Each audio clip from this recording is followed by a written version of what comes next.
Culture Builders podcast. My name is JP Norman, and today's episode is a long one. It's actually an article that is also posted at tocculture.com. You can head on over there to check it out, also to subscribe to our weekly newsletter.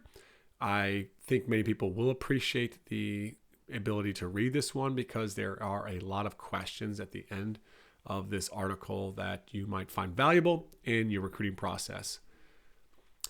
Recruiting principles for transformational coaching, shedding the 3 fears that sabotage recruiting and retention of athletes. So Bo Schembechler nailed it. He said, miss out on the right guy, he beats you once a year. Recruit the wrong guy, he beats you every day.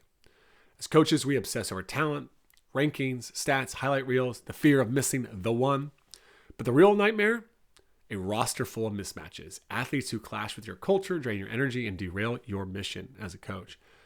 Recruiting isn't just about skill, it's about fit. Be more afraid of sacrificing your team's soul for talent than letting the star slip away. Choose culture over clout every single time.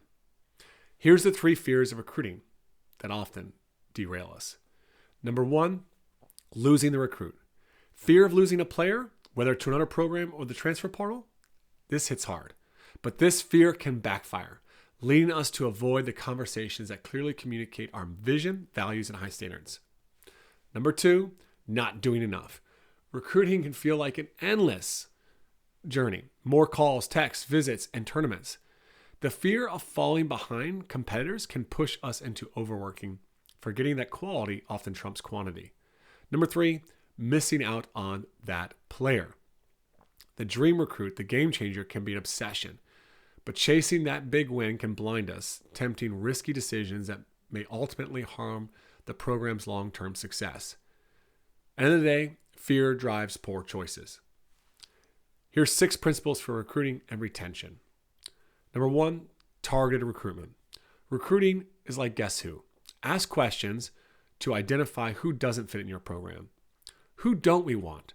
Define the attitudes or traits that clash with your team's values. What matters to the players we do want? Focus on what resonates with the right recruits. Avoid wasting time on tactics that won't attract them. What am I not willing to do? Stay true to your principles. For example, one coach prioritized family over attending a recruit's tournament, but explained his reasons, earning the players' respect and commitment. How can I get them to know quickly? Be clear about your vision and standards. Players should either connect with your culture or recognize it's not for them. This clarity saves time and ensures you build a team aligned with your values. Number 2, coach, don't sell. Stop selling your program. Just start coaching. Share your player development plans, helpful resources, or personalized feedback. Show recruits how they'll grow with you. Number 3, tell the kind truth. Build trust through honesty. Be clear with recruits about their strengths and weaknesses, offering challenges to help them grow. Share their standing in your recruiting poll. Transparency shows respect. Finally, be upfront about your program's limitations. Avoid overpromising.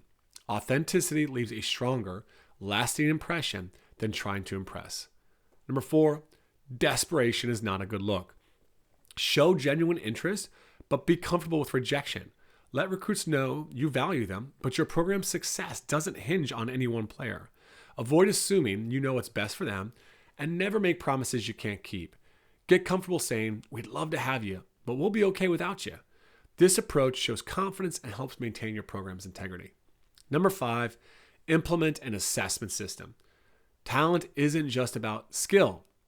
Evaluate a combination of ability, character, and cultural fit. Develop a customized assessment tool to assess recruits based on your program's needs and the current roster. This system will help you make informed decisions that align with your team's values and goals. For a practical example, explore the TOC Talent Assessment Tool for recruiting. You can do so at tocculture.com. Number 6, meet to learn. Ask a lot of questions, including basic ones. Get to know their world, their struggles, challenges, needs, and desires. In asking these questions, you might